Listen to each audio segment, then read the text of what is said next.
नमस्कार।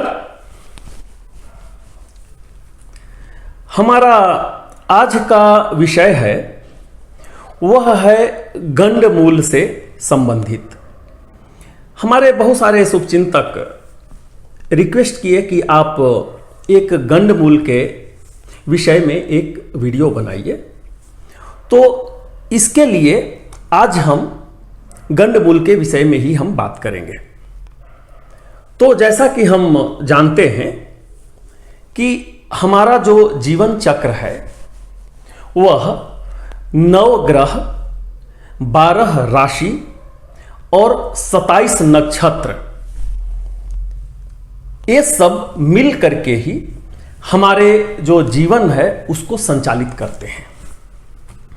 तो हम जल्दी से आपको ये बतला देंगे कि यह जो 9 ग्रह कौन कौन हैं और 12 राशि कौन कौन है, ये हम आपको बतला देते हैं।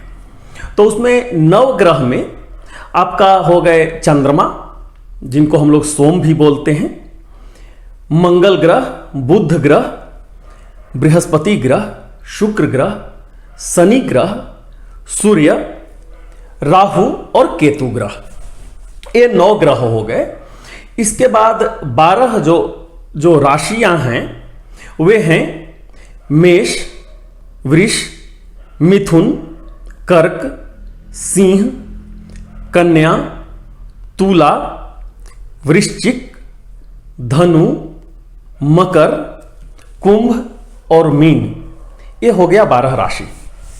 इसके बाद जो 27 नक्षत्र है वह है आपको अश्विनी नक्षत्र, भरणी नक्षत्र, कृतिका नक्षत्र, रोहिणी नक्षत्र, मृगशिरा नक्षत्र, आर्द्रा नक्षत्र, पुनर्वसु नक्षत्र, पुष्य नक्षत्र, अश्लेषा नक्षत्र, माघा नक्षत्र, पूर्वा फाल्गुनी नक्षत्र, उत्तरा फाल्गुनी नक्षत्र, हस्त नक्षत्र, चित्रा नक्षत्र, स्वाति नक्षत्र, विशाखा नक्षत्र, अनुराधा नक्षत्र, ज्येष्ठा नक्षत्र, मूल नक्षत्र, पूर्वाषाढ़ा नक्षत्र, उत्तराषाढ़ा नक्षत्र, श्रवण नक्षत्र, घनिष्ठा नक्षत्र, शतभिषा नक्षत्र, पूर्वा भाद्रपद नक्षत्र, उत्तरा भाद्रपद नक्षत्र और रेवती नक्षत्र। तो ये हो गए 27 नक्षत्र। इसमें से गंडमूल कैसे बनता है, किस किस परिस्थिति में गंडमूल होता है। तो इसमें गंडमूल का जब हम बात करते हैं वह गणना उस समय किया जाता है जब किसी बच्चे का मतलब जन्म होता है। तो वह जो जन्म हुआ बच्चे का वह किस नक्षत्र में हुआ है यह देखा जाता है सबसे पहले। बाद में यह भी देखा जाता है कि नक्षत्र के साथ साथ उसका राशि क्या है, मतलब उस समय जो चंद्रमा हैं वे किस राशि में हैं। जैसा कि अभी हम बात किए कि 27 नक्षत्र हैं और 12 राशि है, तो कौन सा नक्षत्र है और कौन सा मतलब राशि है जिस समय बच्चे का जन्म होता है, इसके ऊपर में गंड और मूल का दोष निकाला जाता है। तो 6 नक्षत्र है, वे 6 नक्षत्र में अगर किसी बच्चे का जन्म होता है तो उसको गंडमूल का दोष लगता है। वह कौन कौन सा नक्षत्र है और वह नक्षत्र किस राशि में होने के बाद ही वह गंडमूल का दोष लगेगा, वो हम आपको बतला देते हैं। तो अगर किसी बच्चे का जन्म अश्लेषा नक्षत्र में होता है परंतु उसका राशि अगर कर्क है, ठीक है, तो उस समय उसका दोष लग जाएगा। दूसरा जो है, जैसा कि हम बोले कि टोटल 6 नक्षत्र में यह दोष लगता है। दूसरा है माघा नक्षत्र। अगर किसी बच्चे का जन्म माघा नक्षत्र में होता है परंतु उस समय अगर राशि जो है वह सिंह राशि है, मतलब चंद्रमा जो है उस समय अगर सिंह राशि में है तो उस परिस्थिति में भी आपको दोष लग जाएगा। तीसरा है, अगर किसी बच्चे का जन्म ज्येष्ठा नक्षत्र में होता है और साथ ही चंद्रमा उस समय वृश्चिक राशि में है तो उस समय भी दोष लग जाएगा, गंडमूल का दोष लगेगा आपको। चौथा जो कंडीशन है वह है मूल नक्षत्र।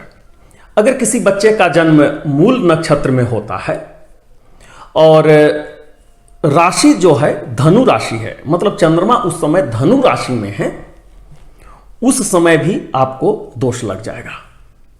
इसके बाद में जो पांचवा है वह है रेवती नक्षत्र। तो रेवती नक्षत्र के साथ साथ अगर चंद्रमा मीन राशि में है तब ही यह दोष लगेगा गंडमूल का।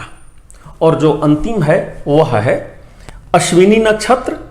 और अश्विनी नक्षत्र के साथ साथ अगर चंद्रमा मेष राशि में है तो ही आपको गंडमूल का दोष लगेगा। इसके अलावा गंडमूल का दोष नहीं लगेगा। तो यहां पर सिर्फ नक्षत्र ही नहीं, नक्षत्र के साथ में यह भी देखना है कि चंद्रमा उस समय किस राशि में है। तो यह जो हम आपको अभी 6 परिस्थिति बतलाए, इन परिस्थितियों में आपको गंडमूल का दोष लगता है। इसी गंडमूल को नॉर्थ इंडिया में हमारे यहां उसको सतैसा भी बोला जाता है। ऐसा बोला जाता है कि जिस बच्चे का इस मतलब नक्षत्र में अगर जन्म होता है तो उसका 27 दिन के बाद, मतलब उसका बोला जाता है कि पहला 27 दिन छोड़ करके दूसरा जो 27वां दिन होगा उस समय एक कर्मकांड करना है आपको। गंडमूल का जो दोष है उसको मिटाने के लिए एक कर्मकांड करना होता है। तो यह कर्मकांड जो है उसके विषय में जो आपके पुरोहित हैं या जो अगल बगल जहां आप रह रहे हैं, जो पंडित जी हैं, उनसे अगर पूछेंगे तो वह विधि भी बतला देंगे और कैसे करना है, कब करना है, वो सब आपको बतला देंगे। हम यहां पर यह बतला रहे हैं कि यह गंडमूल दोष किस किस परिस्थिति में लगता है और क्या हरेक, जो हम जैसा कि बात की है कि यहां पर 6 नक्षत्र में अगर किसी बच्चे का जन्म होता है और उसके साथ में राशि के विषय में भी हम बात कर लिए, तो क्या हरेक परिस्थिति में एक ही दोष लगता है? ठीक है, गंडमूल दोष तो लग ही जाएगा हरेक परिस्थिति में, पर वो सब का जो परिणाम है क्या वह एक ही होगा? ऐसा नहीं है, सबका परिणाम भी आपको अलग अलग होगा। तो वह परिणाम क्या होगा उसके विषय में हम आपको समझाते हैं। तो जैसा हम बात किए कि 6 नक्षत्र, तो उसमें से पहला हम लेंगे अश्लेषा। तो अश्लेषा नक्षत्र के जो स्वामी ग्रह हैं वह हैं बुध, और उसके जो देवता हैं वे हैं सर्पदेव, नाग देवता हैं, उसके देवता हैं नाग।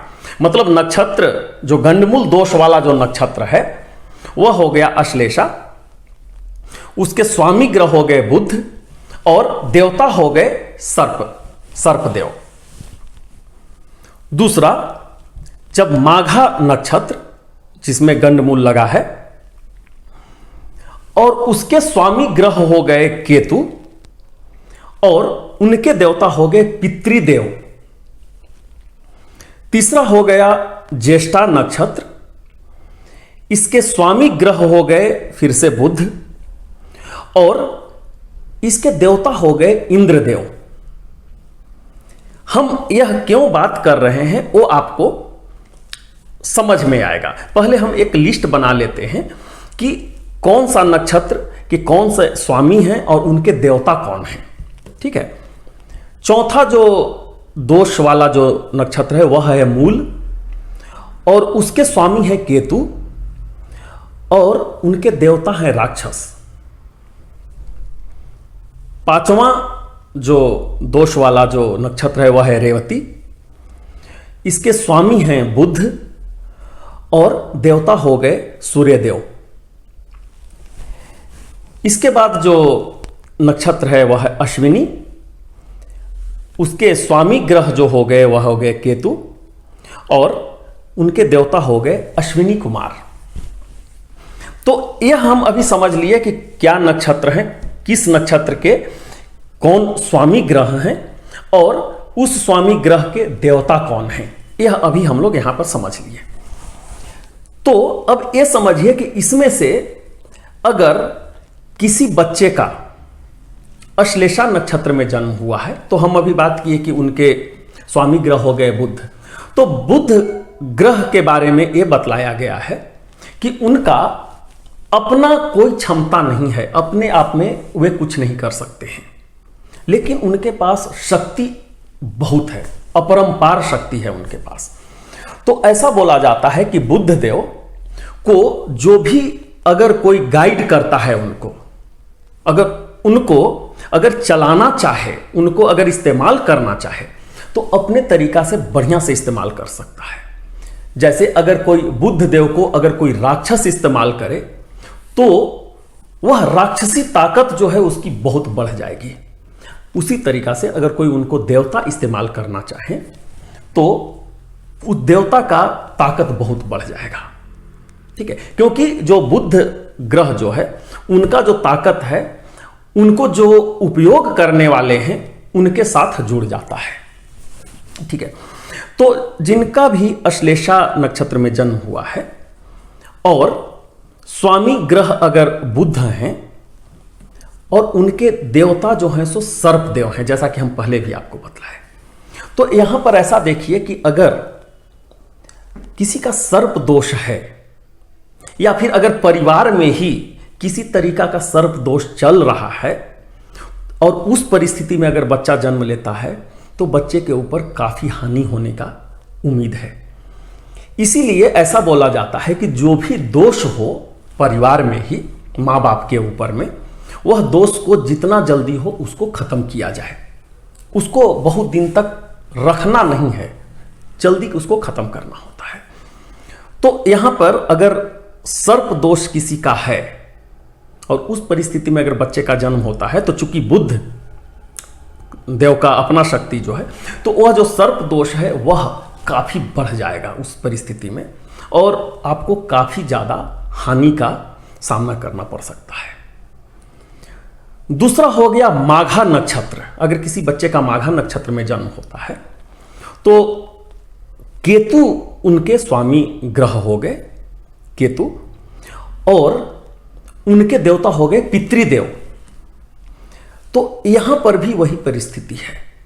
अगर किसी के घर में या मां बाप के ऊपर, बच्चे के मां बाप के ऊपर में भी अगर पितृ दोष अगर लगा हुआ है, पीतर का अगर दोष लगा हुआ है और चूंकि केतु यहां पर इसके स्वामी ग्रह हैं, तो आप ऐसा समझ लीजिए कि मतलब वह बहुत हानि कर सकता है आपको, मतलब पूरा परिवार को, बच्चे को। जैसे ऐसा गंडमूल में आप एक कभी मत समझिए कि बच्चा जो जन्म लिया है वह उसके ऊपर ही अफेक्ट होगा, नहीं, वह पूरा परिवार के ऊपर इसका अफेक्ट डालता है। बच्चा को अपने ऊपर अफेक्ट आएगा, अपने जो सिबलिंग्स हैं, उसके भाई बहन हैं, उनके ऊपर अफेक्ट आएगा, माँ बाप के ऊपर आएगा, पूरा परिवार के ऊपर आएगा। इसीलिए हम बोल रहे हैं कि अगर परिवार में पीतर का अगर दोष है, ठीक है, तो यह बहुत हानि पहुंचा सकता है। इसीलिए बोला जाता है कि जब आपके घर में अगर बच्चे जन्म लें और वे अगर गंडमूल के दोष से ग्रसित अगर हो जाएं, तो यह कोशिश करना है कि उसमें नाग देवता का पूजा करें, आप पीतर देव का पूजा करें। अगर ऐसी परिस्थिति है तो ये सब करना है आपको। तीसरा है, अगर किसी बच्चे का ज्येष्ठा नक्षत्र में अगर किसी का जन्म होता है तो फिर से उनके जो मतलब स्वामी ग्रह हैं वे हो गए बुध और उनके देवता हो गए इंद्रदेव। तो यहां पर क्या है कि इंद्रदेव को अच्छा देवता के श्रेणी में रखा गया है। और ऐसा माना गया है कि भले ही मतलब बुद्ध देव, जैसा कि हम बात किया, बुद्ध देव का तो अपना मतलब कोई शक्ति नहीं है, मतलब उनका शक्ति का जो भी इस्तेमाल करेगा वो अच्छा होगा। तो इंद्रदेव बुद्ध देव का शक्ति का इस्तेमाल करके वे भला कर सकते हैं। तो दोष तो लगा हुआ है, वो दोष का निवारण होना जरूरी है, पर उतना ज्यादा मतलब शारीरिक रूप से या वैसा किसी को परेशानी का सामना नहीं करना पड़ेगा। इसके बाद हो गया मूल नक्षत्र। अगर किसी भी बच्चे का जन्म मूल नक्षत्र में हो जाता है तो इसके स्वामी हो गए केतु और देवता हो गए राक्षस। यह सबसे डेडली कॉम्बिनेशन माना जाता है इसको। एक तो केतु ही जो हैं वे अच्छा ग्रह नहीं माने जाते हैं, ये दुष्ट ग्रह इनको माना जाता है, ठीक है। और इनके देवता कौन है? वे भी राक्षस। तो राक्षस को अगर केतु का अगर सपोर्ट अगर मिल जाता है तो यह बहुत डेडली कॉम्बिनेशन है। इस परिस्थिति में कुछ भी हो सकता है। तो अगर इस नक्षत्र में अगर किसी बच्चे का जन्म हुआ है तो यथाशीघ्र जितना जल्दी हो गंडमूल का निवारण करना ही करना है। नहीं करने पर कुछ भी हो सकता है, यहां तक कि जीवन की भी हानि हो सकती है। चाहे वो बच्चा का खुद का जीवन का हानि हो सकता है, उसके सिबलिंग का हो सकता है, माँ पिताजी का हो सकता है, या बहुत कुछ हो सकता है, जो भी आप समझ सकते हैं। इसके बाद हो गया रेवती नक्षत्र। अगर किसी बच्चे का रेवती नक्षत्र में जन्म हुआ तो फिर से उनके जो मतलब स्वामी ग्रह हो गए वो हो गए बुध और देवता हो गए सूर्यदेव। तो यहां भी बढ़िया है, सूर्यदेव जो है सो श्रेष्ठ देवता के श्रेणी में उनको रखा गया है, बढ़िया रखा गया है। और बुद्ध का तो अपना शक्ति है ही।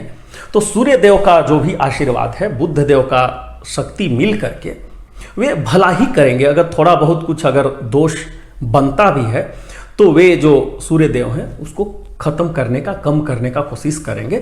परंतु किसी भी परिस्थिति में गंडमूल दोष का निवारण अनिवार्य है, भले ही भगवान अपने स्तर से उसको कम करने का कोशिश करें। और जो अंतिम है वह हो गया अश्विनी नक्षत्र। अगर किसी बच्चे का जन्म अश्विनी नक्षत्र में हुआ है तो उसके स्वामी ग्रह हो गए केतु और देवता हो गए अश्विनी कुमार। तो फिर से अश्विनी कुमार जो हो गए अच्छे देवता के श्रेणी में उनका रखा गया है। और भले ही केतु बुरा ग्रह है, लेकिन चूंकि उनके देवता जो हैं, उनको जो कंट्रोल करने वाले जो हैं वे अच्छे देवता हैं, तो केतु अगर कुछ कोशिश भी अगर करेगा कि हम कुछ हानि पहुंचाए तो जो देवता हैं अश्विनी कुमार हैं वे उसकी रक्षा करने का कोशिश करेंगे। परंतु किसी भी परिस्थिति में गंडमूल का निवारण अनिवार्य है। तो यहां पर आप देख लीजिए कि जो इंद्रदेव जिसके देवता हो गए ज्येष्ठा नक्षत्र के, और रेवती नक्षत्र के जो सूर्यदेव हो गए, और अश्विनी नक्षत्र के मतलब अश्विनी नक्षत्र के जो अश्विनी कुमार जो देवता हो गए, ये तीन में अगर किसी बच्चे का जन्म भी होता है तो उतना ज्यादा हानि नहीं पहुंचेगा, क्योंकि यहां पर जो देवता हैं अच्छे देवता जो है उनकी रक्षा करेंगे। और जो तीन परिस्थिति है जिसमें जैसे कि सर्प दोष है अश्लेषा नक्षत्र वाले का, अगर किसी के घर में सर्प दोष है तो सर्प दोष का निवारण अति अनिवार्य है। बिना उसके अगर आप गंडमूल का अगर निवारण भी करते हैं, बिना सर्प दोष का निवारण किए तो भी यहां पर सक्सेस नहीं होगा। सर्प दोष सबसे पहले उसको करना है। इसके बाद जो दूसरा हम बोले जो माघा नक्षत्र में हुआ, पितृ दोष अगर किसी के ऊपर लगा हुआ है, यहाँ पर जो देवता है वे पितृदेव हैं, तो पितृदेव का निवारण सबसे पहले होना है और बाद में गंडमूल का आपको निवारण करना है। क्योंकि बिना देवता को खुश किए आप कुछ भी गंडमूल का निवारण करने का कोशिश करेंगे तो वह उतना सफल नहीं होगा। और राक्षस वाला जो है, राक्षस को तो आप खुशी नहीं कर सकते हैं। अगर आप गंडमूल का भी अगर आप कर रहे हैं तो राक्षस जो है, जैसा कि हम मूल नक्षत्र वाला का बोले, उनको खुश करने के लिए बहुत कुछ करना है। उसका जो रिचुअल्स जो होता है, पूजा पाठ भी होता है, वह बहुत विस्तृत होता है। इसीलिए हमारा जो ज्योतिष शास्त्र है उसमें बतलाया गया है कि अगर किसी भी बच्चे का ये जो 6 नक्षत्र है और जो 6 राशि जो हम अभी बात किए, इसमें अगर किसी का भी जन्म हो रहा हो तो श्रेष्ठ ब्राह्मणों के द्वारा, जिनको इसके बारे में, गंडमूल के बारे में ज्ञान है, उन्हीं के द्वारा आप कर्मकांड करवाएं।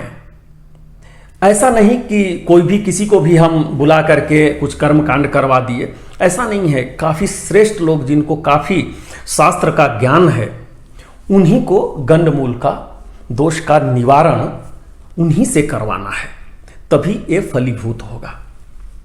और यह सब एक ही बार है, ऐसा नहीं है कि आपको हर एक 27 दिन में, हर एक 27 दिन पे आपको करना है, ऐसा नहीं है। यह निवारण एक बार ही करना है। लेकिन जो देवता का जो खुश करने का है, जैसे पितृ दोष जो हो गया या सर्प दोष जो है, यह सब निरंतर करते रहना है आपको। ठीक है, तो हम उम्मीद करते हैं कि यह मेरा विषय आपको पसंद आया होगा। और अगर आपके मन में किसी तरह का कोई प्रश्न है तो आप हमारे कमेंट सेक्शन में जाकर के प्रश्न लिखें, हम उसका उत्तर देने का कोशिश करेंगे।